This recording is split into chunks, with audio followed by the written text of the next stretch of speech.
Hello, everyone. We are in another live here that we're going to be talking about all kinds of stuff. I'm going to get this going over here as well. Hope everyone's having a good week. So, as we start this new live, please let me know where you're watching from. I want to know where everyone's tuning in from. It's always helpful so that I know kind of if anybody's talking about something elsewhere or or if you're still here local. So wanted to really talk about something that has come up a lot on my radar and with clients recently, and that's the LA fires. And first of all, I just want to say right now, this is absolutely not political at all. So don't bring politics into this. We're just purely talking about the housing market and what is happening, what some of the people are saying here that I'm talking to, what I've heard elsewhere. So that is really what we're going to talk about. So without further ado, we are going to jump over into an article that I found, because one of the things that that I'm hearing about people talking about is like the price gouging over in California right now because of what's happening with the rental market. Is people need places to live. So I wanted to kind of go over some of that and see what's happening there, see what people are reporting. I know what I'm hearing, but see what's going on in this. So let's take a look at this article right here. So yeah, wildfires drive surge in rental housing prices, prompting price gouging concerns. So this is the devastating wildfires that have hit Los Angeles area in recent weeks have further constrained an already tight housing market, spurring a rise in rental prices that have sparked concerns about price gouging.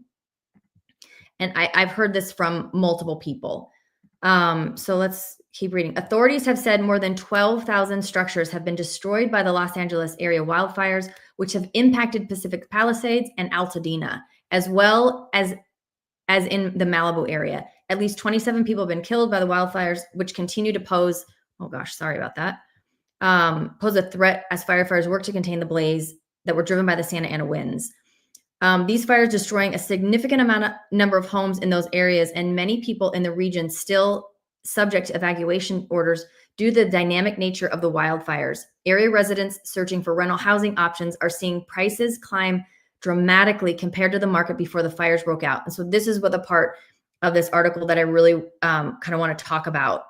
And before I get started, I have a guest. He was having some technical difficulties, so I'm gonna bring him on. He's actually in California, so this is gonna be super, super helpful. So I'm gonna remove this really quick and bring up Bern. You're muted, Bern. All right, can you hear me now? We got you. We got you. So I had to do this from my phone. I had some technical difficulties with my camera, of course. No problem. Hopefully you guys can hear me okay. Yeah, so Bern is in San Diego, and so I think this is going to be he's going to be a great help because he's a lot closer than I am because I'm in Arizona, but I'm hearing it, I'm seeing stuff come here. So I just really want to have that conversation. So hi from the West Valley, John. Yep. Thanks for having me. Of course. So I'm going to keep reading. So with the fires destroying a significant number of homes in those areas and many people in the region still subject to evacuation orders due to the dynamic nature of the wildfires, area residents searching for rental housing options are seeing prices climb dramatically compared to the market before the fires broke out. Sorry, I think I already read that. So yeah, the wildfires have had profound and far-reaching impact on the housing market in Los Angeles. Entire neighborhoods have been devastated, displacing homeowners and putting immense pressure on the already limited housing inventory.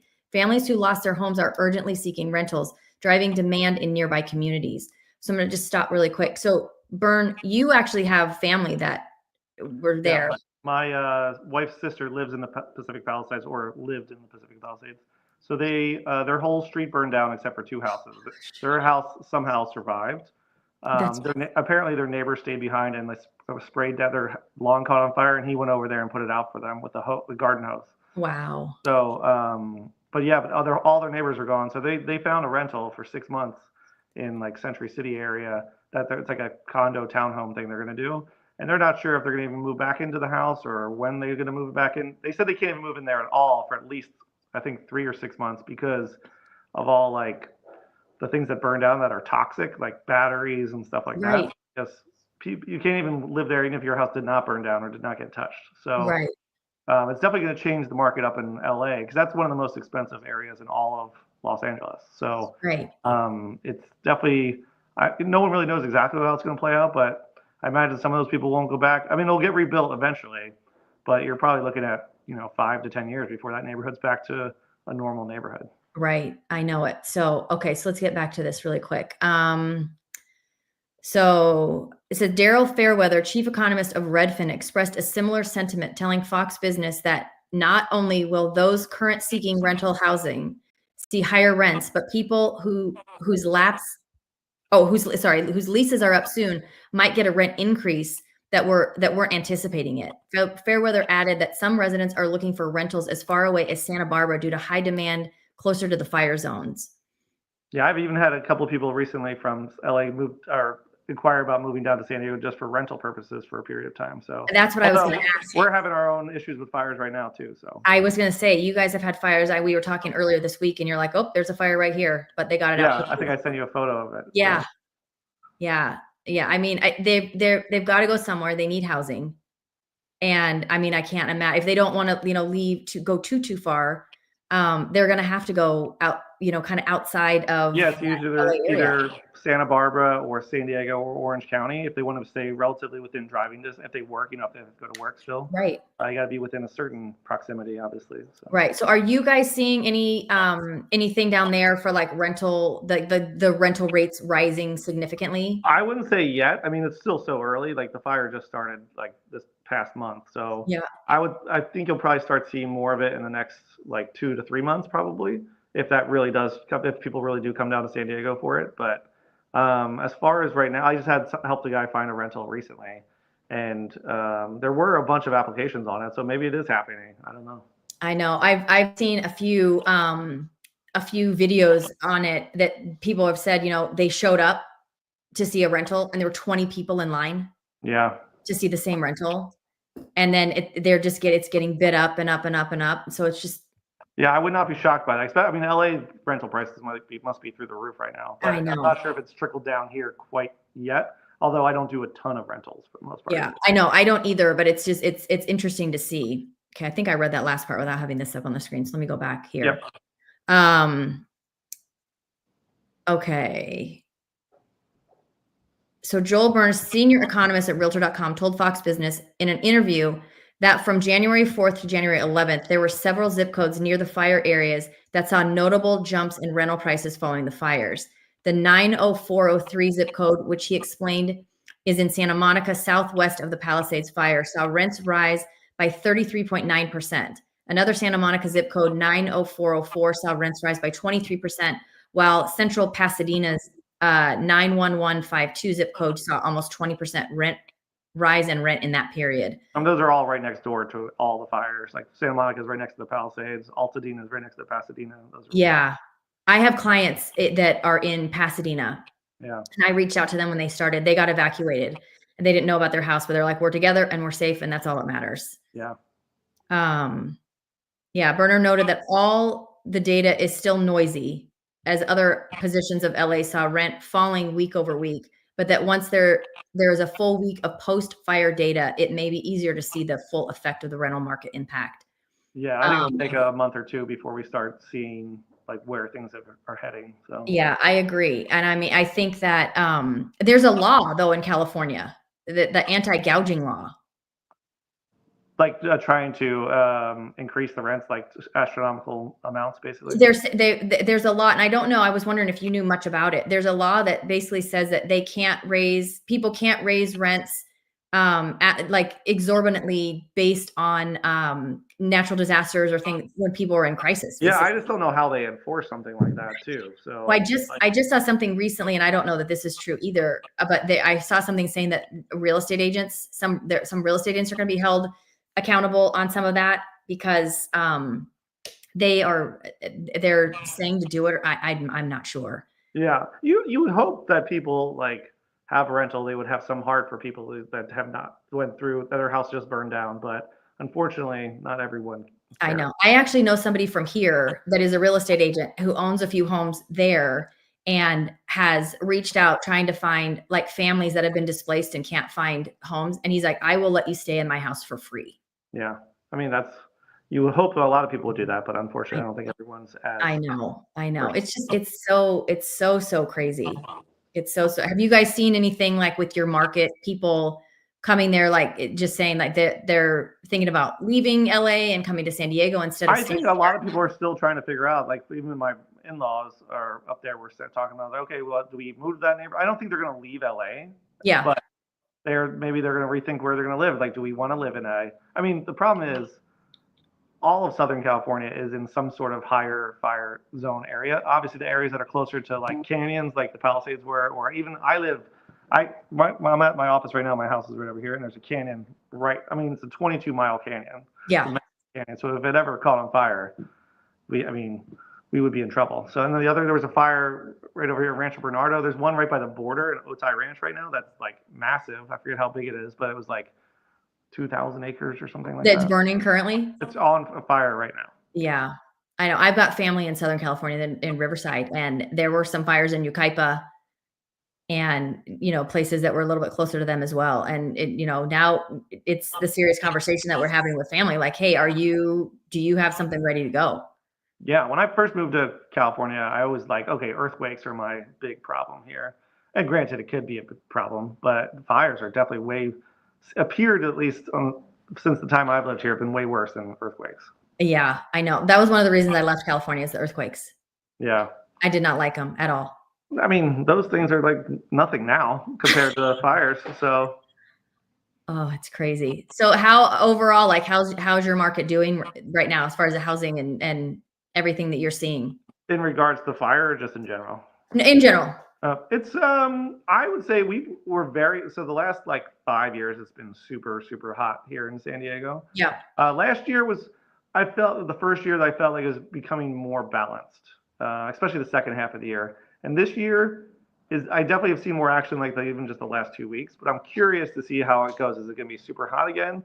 I think because rates are not going down as far as people were hoping they were going to be at this point. I think it'll be more of a balanced market going forward this spring, which last spring was super hot. Then it slowed down the second half of the year. This year, I think it might be more balanced throughout the year, but that's just my educated guess at the moment. Yeah. All right. What about for you guys? Are you guys seeing? We're in our season right now. Yeah. So it's busy.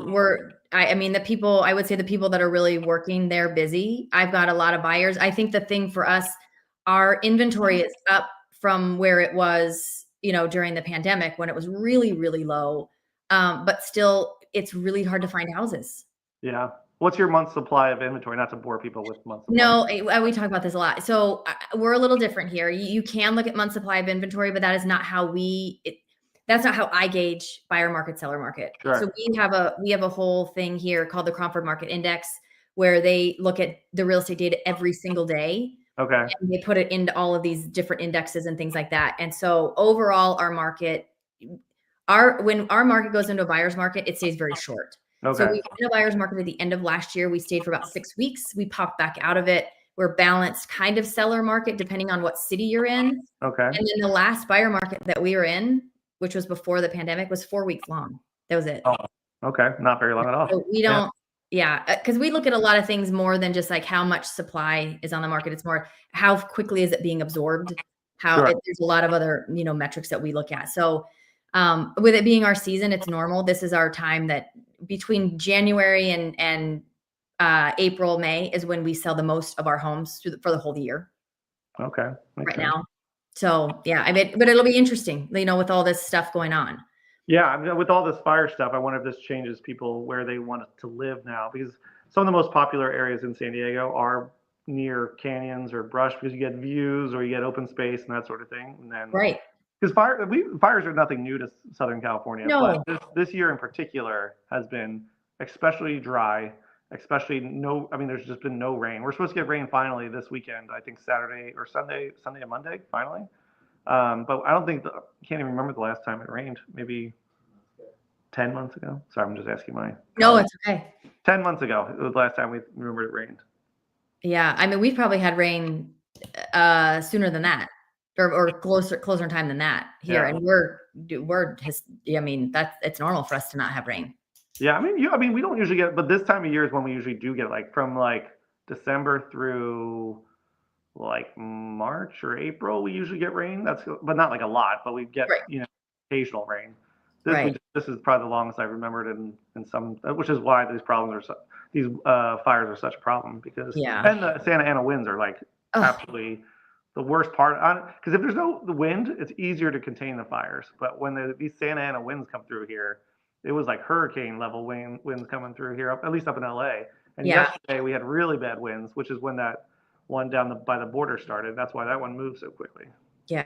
I was talking to my husband last night, I think it was, and he was saying he had heard from somebody that like that's what they do. They fight fires for a living. So they understand how they move and the whole thing. They said when those winds come in like that, and that fire is so, it's starting to build with those winds, the fire can move 2 football fields a second. Yeah, that's what was happening in the Palisades. Yeah. And it was hard for like planes and helicopters to get in there to drop water because It's it too was windy. so it was like unfortunately a perfect storm as far Right. as fires go. Right. So I want to bring this other article up. This is Ivy Zellman. I'm not sure if you're familiar with who she is. She is very smart and tracks the real estate market a lot. She was on a podcast, but this is just a section where she's talking about these wildfires and kind of the market. So Zellman and Walker discussed the destruction of homes in California and whether it would have a national impact. Zellman suggested that the impact likely won't be national. The speed of rebuild will be slow, especially in areas like the Palisades, which are more likely custom homes, she said. I Yeah. don't think massive production home builders will come in and rebuild there. She really watches and tracks home builders, but she's very smart. She tracks the market overall. She said, however, there's been a near-term benefit for area rentals. We're definitely seeing inflation, not only in single family rentals, but multifamily prices, but for sale prices, Zellman said, adding that such prices aren't sustainable and will moderate. The concern here, other than terrible loss of property and lives, is insurance, specifically the cost of insurance and the ability to even get it. According to Zellman, homeowners insurance isn't being renewed for friends of hers who live in Newport Beach and Orange County. While the state's fair plan is an alternative, the maximum payout is $3 million, which might not be enough for many of the homes. I think there are more people that are reconsidering whether they want to stay in areas that are at risk, whether it be fires or floods, Zellman said. That's going to be cause for some outbound migration, which that's, the insurance for sure. I mean, that it's just crazy. And I didn't realize that California's fair, the insurance that you would get if you can't get it, like it caps at 3 million, which for a lot of the people that live in those areas, The Palisades in particular are like multi-million dollar, like 10 to 20 to 30 million. I mean, it doesn't cost $10 million to rebuild the homes, but right. does it cost $5 million to rebuild the homes? I Right. mean, for the size of those houses, it would not be shocking. And they're like high-end custom homes. Like you Right. said, like Lennar is not going to go in there and build a community in the Pacific Palisades. No. Because they won't let them. And I mean, there's like celebrity homes over there. That's like, I can't remember who lives over there, but there's lots of them that live there that their houses burned down. So Yeah. these aren't like tract homes that people built like 37 homes on there. So it's definitely going to be a problem for those houses. I mean, if it happens to a normal neighborhood, granted, it's terrible no matter what happens to it. But if you have I have I have a house up in the mountains. We use the California Fair Plan. You do. I still have State Farm I'm in the high fire zone. So you wouldn't be able to get my insurance now in my neighborhood. You'd have to go to the Fair Plan. So tell me about that fair plan. Like what all does it cover? What does it do? Fair Plan is just for fire. You get a secondary insurance that covers everything else. So Okay. then the Fair Plan is not cheap. It's like the one for my house up in the mountains. I think I pay like $3,500 a year for, or maybe it's 4,000. I forget what it is. So, but if it was here, the California Fair Plan would cost probably around $5,000 for a house per year. And then you have to have a secondary insurance on top of that for everything else, like Right. Plumbing leaks and that sort of thing. So, Sure. but the way it worked, I actually did a video on this very recently. So the California Fair Plan only has a certain amount of money in it. The losses from the Palisades will far exceed what they actually have in there. Right. So what happens if they do run out of money? Everyone in California gets assessed like a premium to help pay for the remaining difference. So all these or actually all the other insurance companies have to go out of pocket, and they then bring that money on to everybody else in California. So if I'm not on the fair plan on this house, they will raise our premium or assess everybody else like another $1,500 to help pay for all the money that they lost through other fires. That's how it So, works. right. So in essence, expect that. Yes, everybody's insurance will go up. Yeah. Well, I mean, everybody's insurance is going to go up across the country, in my opinion. Yeah. It's not just going to be limited to California. Well, it's like Florida, the hurricanes over there. It's all any place that has a potential natural disaster. They seem to be getting worse over the years. Yeah. So it's definitely going to affect everybody. Yeah, which is it's terrible. It's terrible. All of it's terrible. Yeah, and these things are getting. I'm not sure if it's just it's just getting drier, or the temperatures are getting hotter, or the climate's changing, whatever you want to call it. But the insurance companies sure believe in it, so that's why they're pulling out of California at rapid rates. So well, I was reading something, and they said like Chubb and like 5 other insurance companies pulled out of California quite a few years ago. Yeah, State Farm stopped issuing policies like 2 years ago. Allstate was a year ago. Farmers stopped, but Farmers actually just announced just like a month before this that they were going to start opening it up because they were changing the way they do insurance slightly in California to incentivize companies to come back to California. Mm-hmm. But then this fire happened, so who knows what's going to happen now? So I know. Well, I mean, you have to have insurance. It's a double-edged sword. You have to pay it. Yeah, and then some people, if their house was paid off, they might not have had insurance too. So well, yeah, I think I did hear that. I heard that there were a few people that were in Malibu, those $25 million homes, like they just didn't have insurance. Which is insane to me for a $25 million house not to have insurance, but I know, but I guess they kind of. I know that happened in Hawaii when that Hawaii fire was that last year, 2 years ago. That one, a lot of people there didn't have insurance supposedly.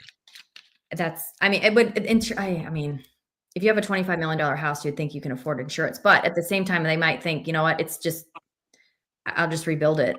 I don't know. But I mean, the reality too is that there's not everybody that lives in the Pacific Palisades or in those areas where their homes may be burned down. They're not all multimillionaires. No, some people bought those houses like 30 years ago. They probably bought it for like a semi-reasonable price, at least for the times, and then just have kept it through the families over the years too. So I know another friend of mine that had a house there.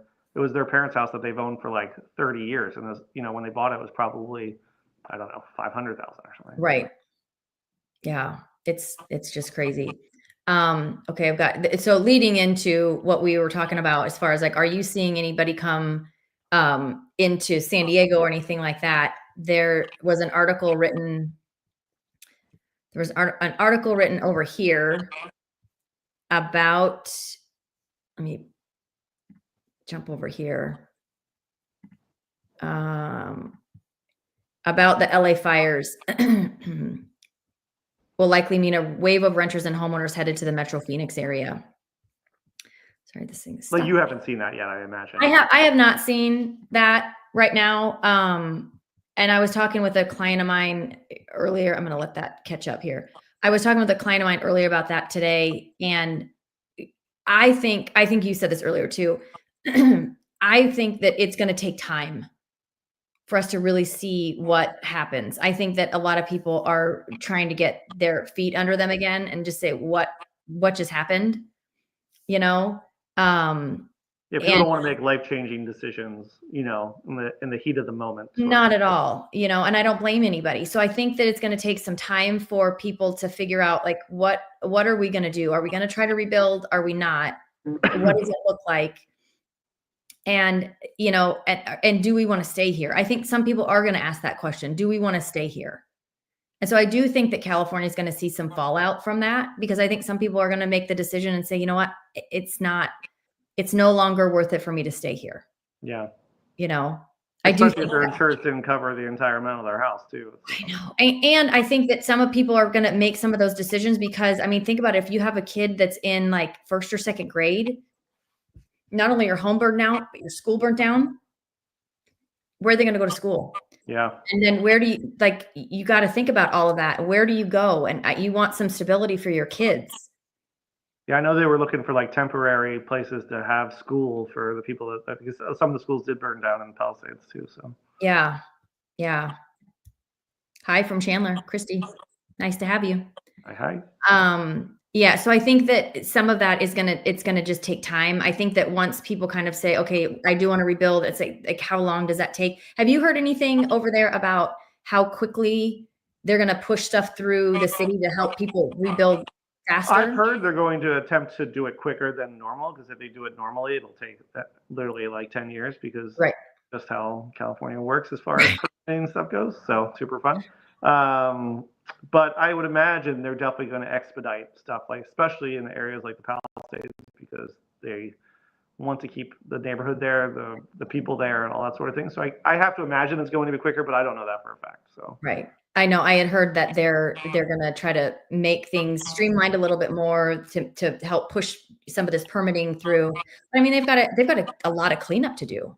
yeah, I mean the cleanup might take at least a year to just be able to, before you can even like build anything. And that I would imagine it's probably gonna be longer, but I don't know. So Yeah, it's crazy. Okay, I think this is yeah, it looked like a war zone out there when you saw some of those footage there. So I think I saw that video that you sent of, your sister's neighborhood. yeah, one of their neighbors were walking down the street. Christie's house is gone. They went to the next house. This one's gone. And it was eerie. It's awful. It's awful. But yeah, I mean, I would say over here in Arizona, this article for some reason is stuck. I would say that we're not seeing it yet. It's funny. I saw one agent say that he was seeing some people come over. I've not seen anybody. I've not had anybody call me and say, we live in California. We are in the fires. We need a place to go. But again, I think it's going to be a timing thing. I think that some people, they're going to have to figure out where they're going to go after doing like what your sister did.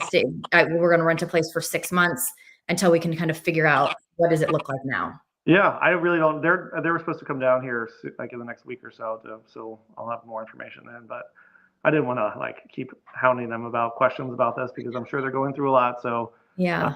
I don't know what they're going to do. I don't know if they're going to stay. I mean, their house did experience some damage, but it was just on the one little part of their house where like the chimney was.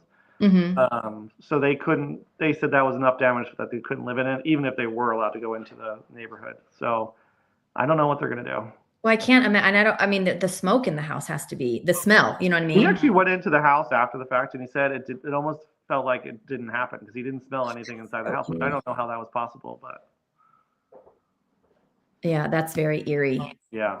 That's crazy. So yeah, I mean, I'm just sure you'll see some effects of it from other cities, but I think it'll probably be, 4 to 6 months down the line, sort of thing, before, or maybe even a year down the line when people are like, okay, I don't want to live here anymore, or I do want to live here, let's rebuild. So Right. Yeah, we've again, just with the market kind of moving on, we've had a lot of people from California move over here, even during the pandemic, that sure. they wanted to get out of California and come over here. But I get asked that a lot, like, oh my gosh, are all the people that are relocating that you deal with, is everybody's from California? And I honestly, no. I would had some, but primarily I had a lot from the Pacific Northwest that were coming. Yeah, we had a ton of people move here to San Diego, leaving LA and the Bay Area, coming down to San Diego, just because it's a little bit different lifestyle down here compared to those two. And well, it was a little cheaper than the other places, not so much anymore, but Yeah. was Yeah, you guys were already expensive and you guys really jumped. yes, we were. I mean, we were like normal expensive, and then it went to like super expensive. That makes sense. Right. Yeah. Yeah. Let's see. Peyton, I'm on the outskirts of the Phoenix area and they cut all the brush back away from the road next to my neighborhood. I wasn't worried about the fire here, but it's nice to see the county doing something. I agree. I think it's all stuff you got to do for fire prevention and to help so that it doesn't spread. I mean, we have it now. I see it in the news like all the time. Like are all the cities doing as far as fire prevention and how are they going to help and what's the plan? And so, I mean, as terrible as it is that it happened, I do think that it kind of has brought it to the forefront of some of the cities to know that, like we really got to focus on this. Yeah. Do you guys have a big fire problem? I should know this, but do you guys? the thing is, I mean, as far as we're dry, I mean, but we're always dry. So our fires in Arizona primarily happen more in the north. Okay. So up in Flagstaff or the northeast, so over in that Payson kind of area, there was a really big fire here. Well, there was the Granite Mountain Fire, which killed the hot shots, Oh and yeah. that was up north towards like Prescott area. And then there was another fire quite a few years ago that was up like oh gosh, what's it up towards the Payson area, and it did a lot of damage. It got a lot of people's homes up there. So, I mean, and when our fires go like that, it's not like the city firefighters that are out there fighting it. It's the hot shots. They are being dropped in by helicopter. They are camping. They are living in that fire Is the situation. terrain much different up there than it is where you are? Is that why it's worse? Yeah, Okay. that's the thing a lot of people don't realize up in the north part of Arizona, it's pine trees and forests and things like that. It's not Arizona's not all flat and desert. Yeah. So, yeah, I mean, it's very, very, Well, San Diego is like super hilly. There's lots of canyons. There's lots of brush. So that's where, and LA is pretty much similar, at least parts of it, like the Palisades area, especially Altadena. But then there's areas that are not as, heavily influenced by the fires. So it right. kind of depends on where you live in the city. So Yeah. Peyton, are you saying that the brush is not as thick here as in California? Is that what you mean by that? or just that part of Arizona. Right. Be interested. Yeah. So, I mean, we do get fires down here in, like in Phoenix in the Valley. We don't, yeah, he said yes. Yeah. That the brush is not as thick here as it is over in California. Yeah, that makes sense. Yeah. Yeah, I think you're probably right. I will say, like up in Flagstaff, because we lived up there for a little while, there were definitely areas in the pine trees that they would come and they would thin out everything, and they would do some clear, pick up some of the pine needles and things like that, which is helpful.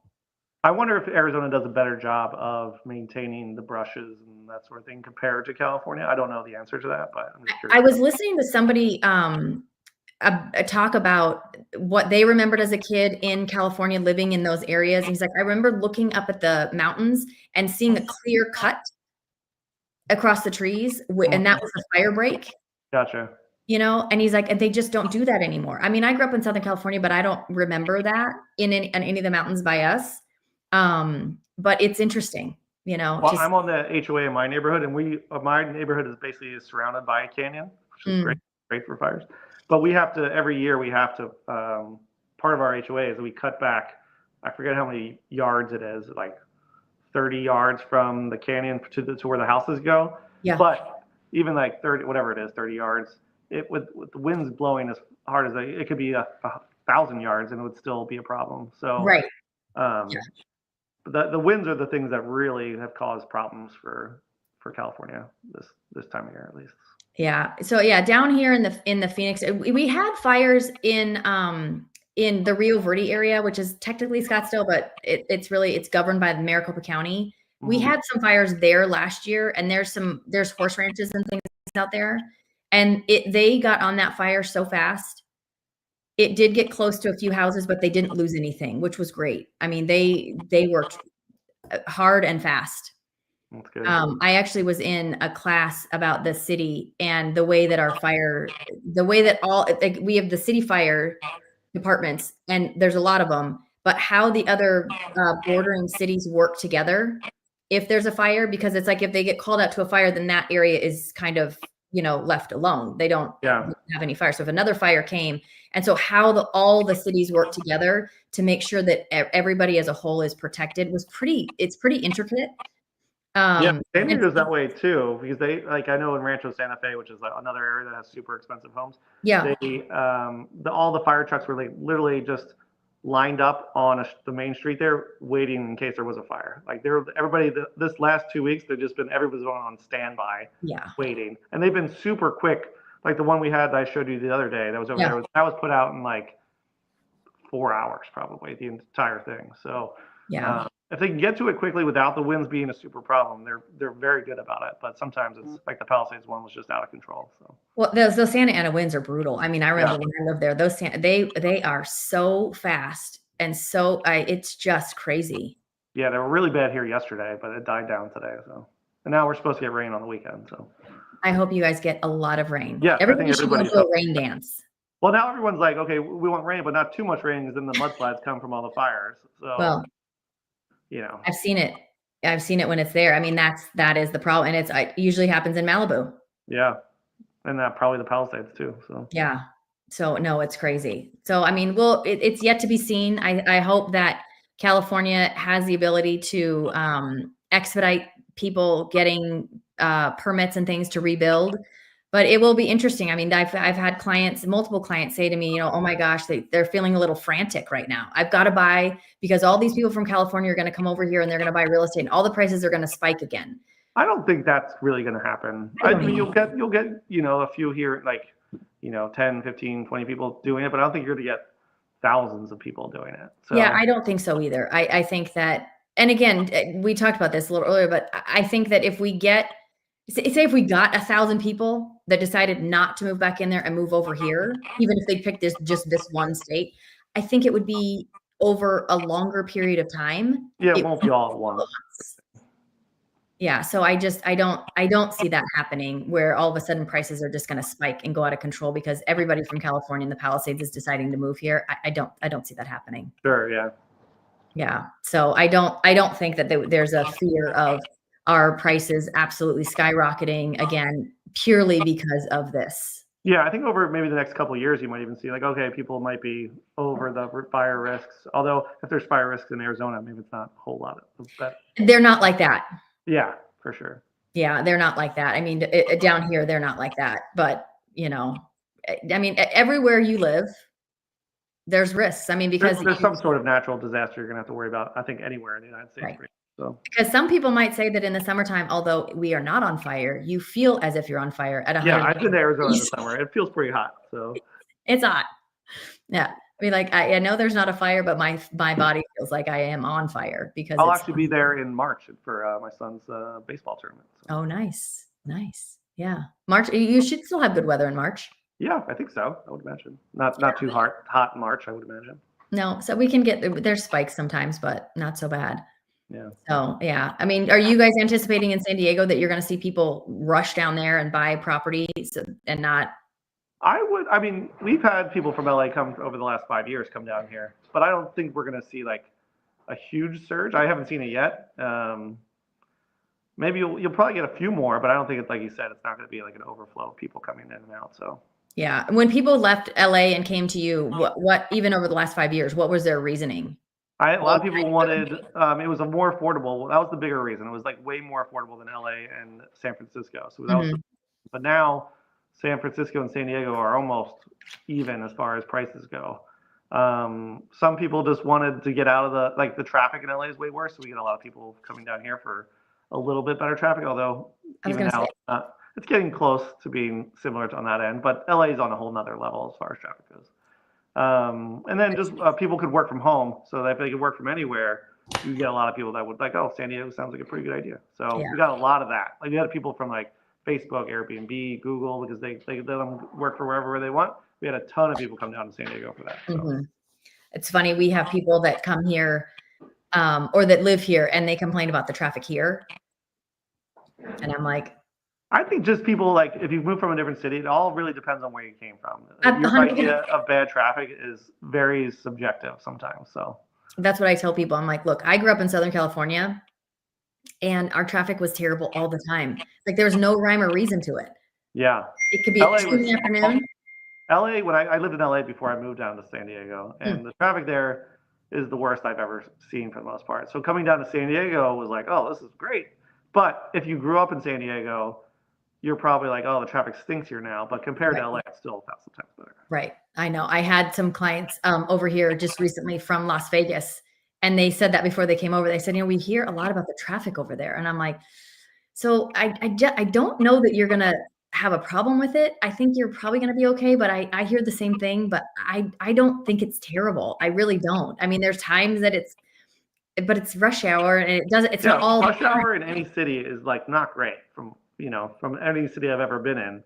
But if you're like off peak hours here, like between 10 and 3 in a weekday, you can fly around San Diego. yeah. But from 4 to 6, it stinks, and from 7:30 to 9, it stinks. So Right. I know. It's very funny because when they were here, they were driving around, they called and they're like, by the way, I don't think this traffic is that bad. Like, are we driving at the wrong times? I'm like, I don't think it's bad. I always But have we someone have who a wants lot to of, do a showing at like 5:30. They're doing at 5:30 at night. I'm like, are you sure you want to do it at 5:30? Because it's not going to be great. Then yeah, whatever. So that's funny. yeah. So what's up? Why is Chandler basically California pricing right now? Well, Chandler is where a lot of our tech is. That That's happened just, here too. All the areas where the tech went got really expensive. So. yeah, and then Chandler has been one of our hottest markets for the last probably 3 years. It's been a seller's market, even when every other city, well, kind of when the overall city was in a buyer's market, Chandler was in a seller's market because that's where all the tech is, that's where Intel is, that's where, and it's a great place to live. People like living there. So what is it? NYM 1986 says traffic from Thursday to Sunday was not bad at all. Ha ha ha.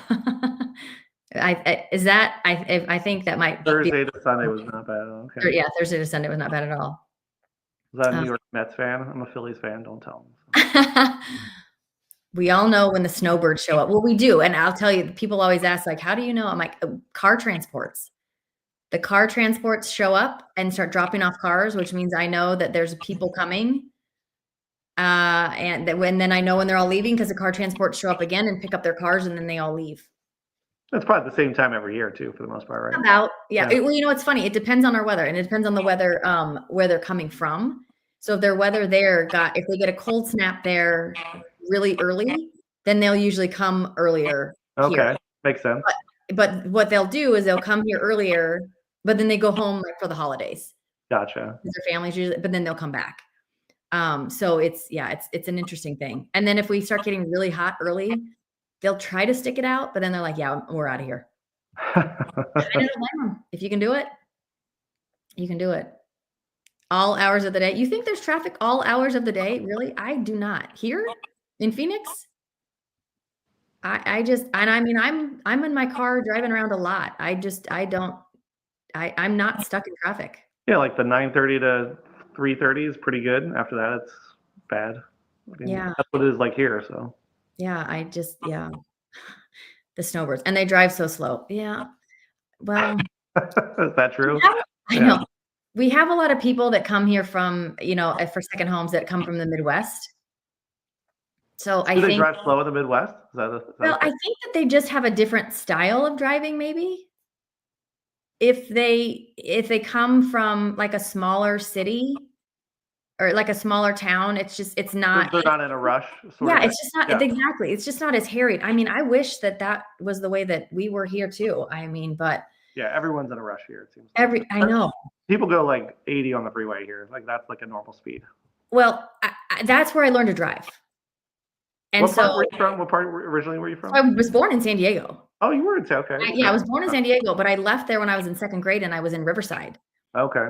And so I was there until I graduated from high school, and I was there for a few years of college, and then I transferred colleges. Okay. And then that's why I ended up in Arizona. But yeah, I mean, when I grew up there and I learned how to drive, you get on the freeway and you get all the way in the fast lane and you go as fast as you can, and then you get off the freeway. Yeah, pretty much. That sounds and that's just how people, I mean, if you were going 80 in the fast lane, you could get run over because people are saying like, you're driving too slow. So I kind of laugh when people talk about the traffic and all of that as well. And the people say that people drive very aggressively here as well. And I mean, I feel like I see that anywhere. Yeah, I mean, I guess when we go on vacation, we kind of go to major cities too. So if you were living in, I don't know, somewhere in Iowa or something, maybe you don't experience that as much. Right. So I feel like it's very subjective. It's very much where you're coming from. And I mean, I can see why people would say that, but I don't know that I feel that 100% about where we live at all.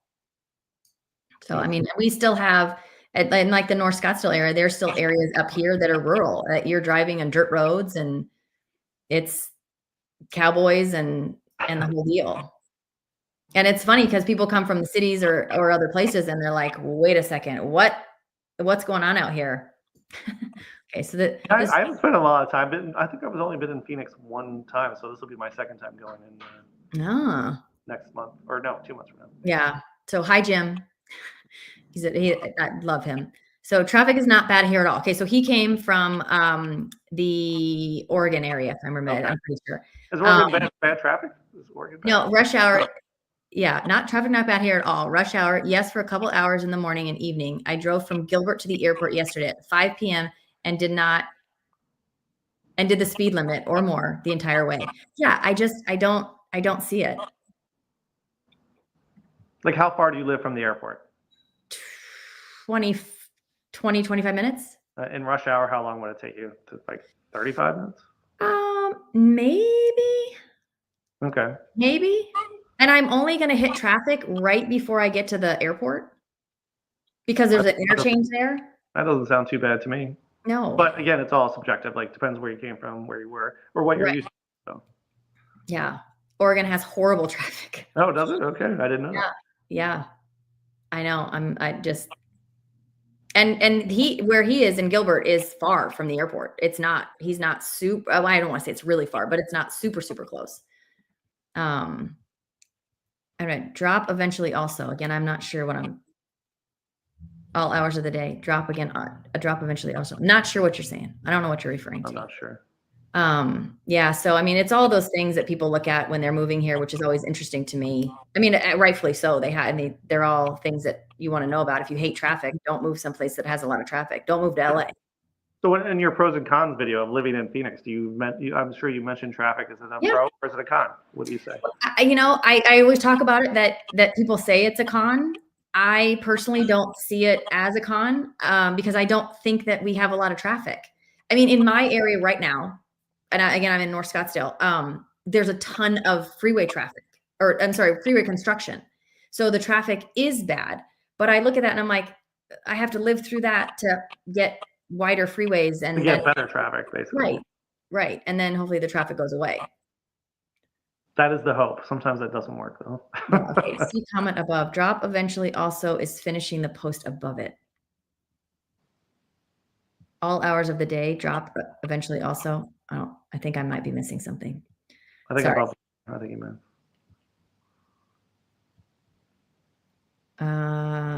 Go to the airport yesterday. The one right above you, Jim's? I'm not sure. I'm not sure. Yeah. I'm not sure. I'm trying. So yeah, I mean, I definitely talk about the traffic as a negative that again, I always say that if you're going to go to the interwebs is going to say that our traffic is terrible and that people drive very aggressively. I don't see it. Let me see. What do you guys rank on the worst traffic in? Let's see.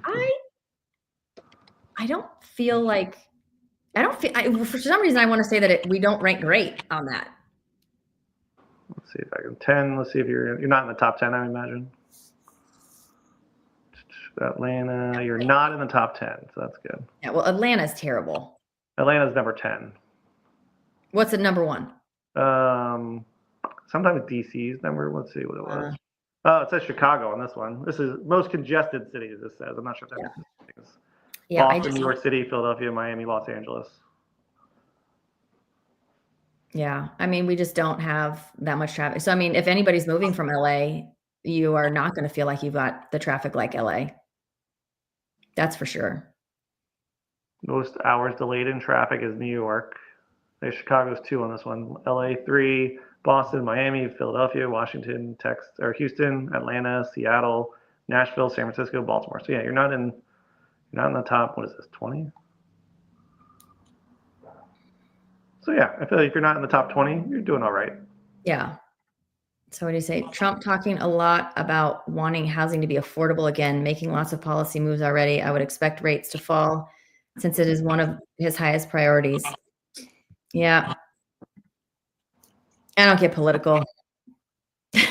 Yeah, and I mean, he can push for it, whether it happens or not. I'm not sure. I don't know that I don't know. I think that interest rates are going to stay higher longer than people anticipated. I hope they come down sooner. I mean, if he puts the rates down too fast, too quickly, we'll be back right to inflation too. So Well, but I mean, he doesn't control the bond market. that's what I mean. I mean, saying if he did control it, that's what could happen if he Right. brought him down to 4% overnight or something like that, which would not happen. But Yeah, I mean, that my reality is like he can put policy in place and hopefully it's very helpful and all of those things, but he doesn't control the bond market. So, yeah, that's kind of where I stand with that one. But yeah. Well, I think that it's going to be interesting for sure. I hope that everybody that has lost their home is safe. Like that's to me number one, right? That their families are all safe and that they're in a place that they're safe and but I hope that people are able to get some stability in their lives quickly because I know that it's important. yeah, and hope and pray for rain. So we'll get some And pray for rain. I know. That's what I said. When I heard that it was going to be raining, I thought, you know what? I hope you guys get a deluge of rain. Yeah, I think we're supposed to get at least 2 days of it. Whether how much it is, I'm not sure, but Well, even moisture in the air, I can only imagine. Yeah, just get rid of get some humidity in the air, and not Right. so dry. Right. So hopefully that comes your way. Thanks so much, Bern. Yeah, thanks for having me on. Appreciate it. Yeah. Thanks everyone for watching, and we'll see you next time. All right. Bye. Bye.